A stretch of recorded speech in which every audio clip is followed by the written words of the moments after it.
What's up, everybody? It is your boy, Uncle Greg, and we are back at it with another Something Out of Nothing podcast, number 6 to be exact. And with this opening monologue, I want to address the fear of being wrong and how that can paralyze us from ever learning anything. Now, I know when we go into this world, we want to be correct when we speak. And in all honesty, I see why. Like no one wants to be an idiot or made fun of. But in all reality, if you can take that and turn it around and make it a learning objective or a lesson, then you won't be afraid to speak because you've gained a perspective of like, it's okay if I'm wrong. Especially in the world of podcasting and giving takes, Stephen A. Smith said it best. He's working about 5 days a week, giving about 100 takes a day. There's bound to be an opportunity for him to make a mistake. And that's just what it is. You can't be afraid to make a mistake because sooner or later, talking so much, covering so much, you're bound to make one. So you got to get over that fear. Now, that's not to say go out here and just proclaim a bunch of dumb shit that just there's no sourcing or no proof to. Definitely not saying that. But what I am saying is, don't be afraid to take that chance, man. It's all good. Because that armor that we think we're building up from being correct all the time, it's keeping the world out. And you won't realize that until you're isolated. You don't want to do that. Isolation is not fun. It's good to recover every now and again, but at the end of the day, in my opinion, I feel like we're humans. We need to communicate. It's how we expand our horizons. And you don't do that when you're afraid to be wrong. So let's hope we can shift the perspective in thinking that the red ink, being incorrect, is something that we should fear. To open our worlds up. Let's not look like an ass when we're proven wrong. Let's figure out how to learn how to take it with grace. But with that opening monologue, let's get in to this week's topics. Speaking of being proven wrong, LeBron James saying, hey, I hear you. I hear that $50 million take that you got. I, LeBron James, have averaged 25 points, 9 rebounds, 8 assists, almost a triple-double in this series. And you said that if we were to lift the Lakers and get this W over the Rockets this series, that you'd be wrong. So what say you, Uncle Greg? I am wrong. My bad, LeBron James. He has shown a masterclass on how to be a legend, dude. Like, during the season, I didn't think he was worth that 50 mil. I proclaimed that if he were to lift the Lakers, that I was wrong. And that's okay. It's okay to be wrong, as the opening monologue suggested. But yeah, LeBron James and these Lakers have played above my heads. I did not think that they would be competing like this. The defense suffocated Houston in the first game, shooting 24% from the three-point line. LeBron James getting help from Marcus Smart, Luke Kennard averaging 20-plus points in the first 2 games. Houston Rockets also dealing with injuries. Kevin Durant, Fred VanVleet hasn't played all year. Steven Adams, so they're missing some key players to, this team, and you can kind of tell like the Rockets don't look like they're organized on offense and know how to get the ball moving. But they're definitely young and athletic. But I think that narrative is going to have to shift soon. And I think that's what their coach Ime Udoka was saying, that they need to stop acting like they're kids. But the Lakers, yes, they surprised me. I may have overestimated the Houston Rockets and underestimated these Lakers, especially LeBron James. So, again, My bad, dude. Heading out to LeBron James. Worth the 50 mil, in my opinion. Up 3-0. They're probably going to close this out. Playing above my head. Now, my standard, which a lot of people will say it's low because, a lot of Laker fans, I am one, but I hear, a lot of talk that's just like unrealistic. They want him to win the championship in order to justify that 50 mil. And in my opinion, I think that's unrealistic. I at least give him a chance to prove his value in a real way, and that's competing in the playoffs, being a leader, leading the team in whatever it needs to be, and he is leading in each stat as far as averages. So, he's doing what it takes to get the W as a legend should, and again, my bad. But Lakers up 3-0. We'll see what happens. I'm pretty sure they're going to close this out and see who they take on next. I'm not too sure, but I don't know how far they'll go, being just completely honest. Don't think they would go that far. Oklahoma City, San Antonio. San Antonio is actually dealing with an injury, so who knows? But I think we would be playing Oklahoma City next, who are dogs. Other than that, let's get to these other series. Detroit Pistons and the Magic. Magic getting an upset win in Detroit. That was pretty insane. Right now, the other game is going on, Game 3. So we'll definitely talk about that on the next pod. But Orlando surprising everyone. It is Cade Cunningham's first game back from a long time. So it's a possibility of getting used to having him back in the lineup. It was probably a reason. Who knows? I don't know. Either way, Pistons showed up in the game 2 and got the W, evened it out. Next up, the series Celtics versus Boston Celtics versus the Philadelphia 76ers. 76ers getting a surprise win in Boston. I honestly thought Boston would sweep this series, but Philly's showing some life. I'm interested to see what happens today. The East, I don't know. I think I liked Detroit heavy early, but I think it's wide open. And hopefully that doesn't mean the Celtics are going to be there to take it. I hope not. Another game, that series that's pretty interesting is the Knicks versus Atlanta Hawks. Atlanta just seems to have a thing for the Garden as they got a W again in Game 2 after losing Game 1. The reason why I say again is when Trae Young was able to shock the Garden a year or two ago. I can't remember how long it's been. But now it's CJ McCollum leading these Atlanta Hawks getting the W. Surprising, in my opinion. I think he's a good player, but I didn't know he was this good, being able to get this band of brethren. They just got a lot of random players that, they put together, and this is it. This is like mercenaries. I don't know why I said brethren, but mercenaries, this is what, just a random group of mercenaries getting it done, and it's pretty interesting. See if they can upset these Knicks. These Knicks got to get it done, dude. Like I said, their players are getting played pretty hand over fist. So there's no really complaints, and they got to get this done.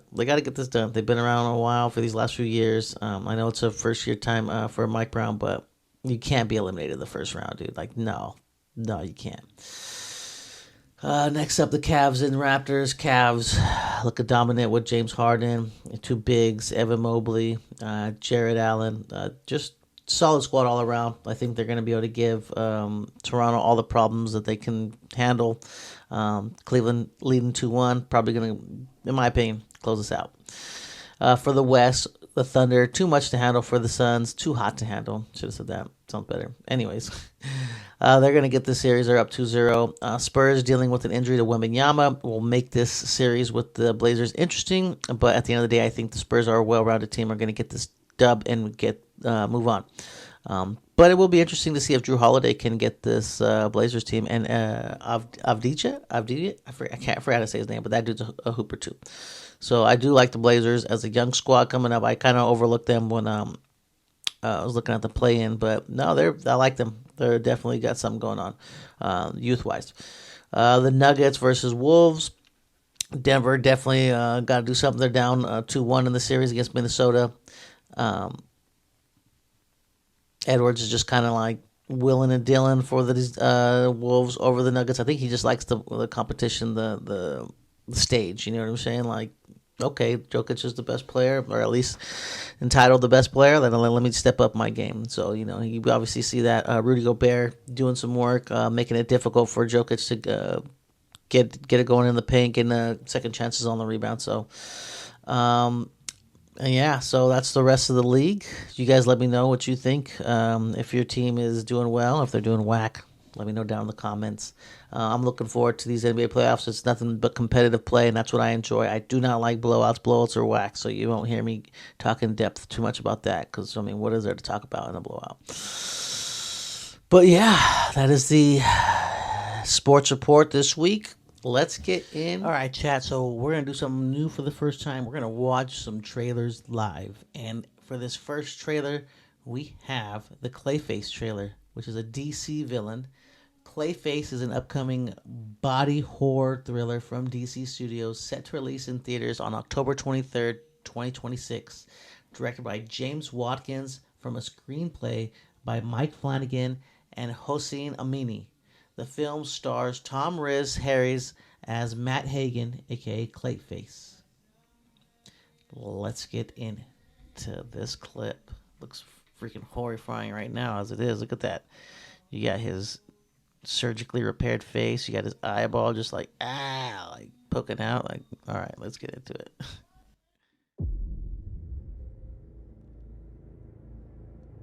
Are you liking the sound?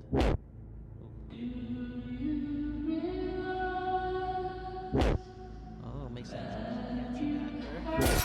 Oh.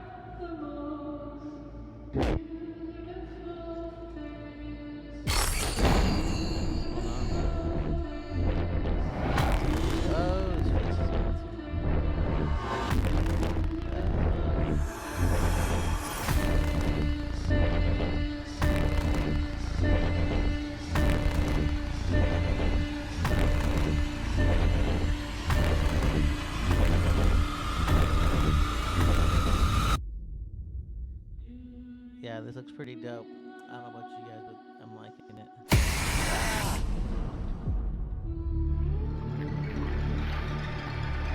Okay. Hey, DC Studios. October 23rd. No, I'm liking that. You guys let me know down below what you think about Clayface. Whether you've seen him in the DC Animated Studios, Batman Animated Series. That's the first place I remember seeing Clayface. But that movie looks pretty dope. I'm pretty excited for it. Or is it a series? I don't know. Either way, I'm gonna watch it. But let's get into this next trailer. This one, I believe, is the Acme Coyote versus Acme. All right, so for this next trailer, this will be Coyote versus Acme, which is an upcoming live-action animated legal comedy where Wile E. Coyote sues the Acme Corporation for its defective products, releasing in theaters on August 28, 2026. After every product made by Acme Corporation has backfired on Wile E. Coyote in his pursuit of the Roadrunner, down-and-out human billboard attorney Kevin Avery represents Coyote in a lawsuit against Acme. A growing friendship between Coyote and Kevin motivates their determination to win the court case as it pits them against Buddy Crane, the intimidating boss of Kevin's former law firm, who now represents Acme, aka John Cena. So I'm pretty excited for this film to come out. It was put on the back burner by HBO Max and Warner Brothers as a tax write-off, making a lot of fans upset. People who were working on the movie voiced their opinion, let it be out, and the fans spoke up and loud for them, as I believe Catch-Up Entertainment is the company that decided to buy the rights to air it and make money off it. So let's get into the trailer.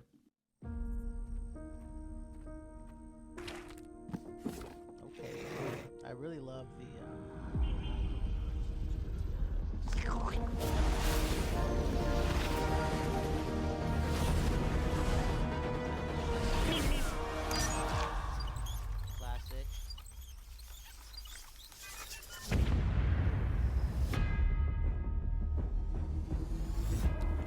Have you been horribly injured by a product made by the Acme Corporation? It's not your fault. There's probably someone to blame.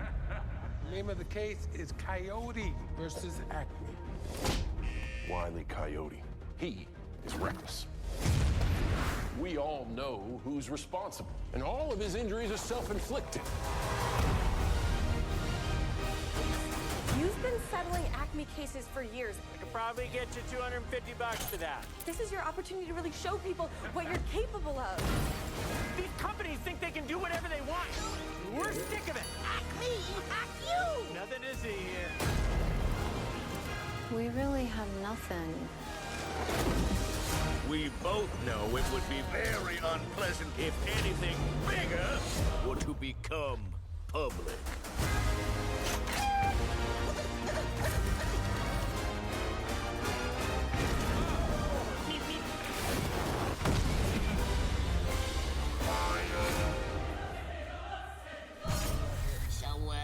What is up, Doc? The Acme Corporation is releasing this film for accounting purposes only. We do not condone any of the storylines depicted. Brought to you by E.T., that trailer. But yes, I'm excited. I love that goofy cartoon style. I love the Looney Tunes, something I grew up on. So you know I'm going to watch that and support them. Let's get into the next one. And here we have our first look at the Scooby-Doo Origins cast being shot by Netflix. Tanner Hagen from The Pit as Shaggy Rogers, McKenna Grace from Young Sheldon as Daphne Blake, Abby Ryder Fortson from The Pit as Velma Dinkley, and Maxwell Jenkins from The Bondsman as Fred Jones, who is not pictured and has been casted in an undisclosed role, is Paul Walter Hauser of Cobra Kai. Will he be voicing Scooby? Who knows? Scooby-Doo Origins is described by Netflix as a modern reimagining of the iconic mystery-solving group of teens and their very special dog. During their final summer at camp, old friends Shaggy and Daphne get embroiled in a haunting mystery surrounding a lonely, lost Great Dane puppy that may have been a witness to a supernatural murder.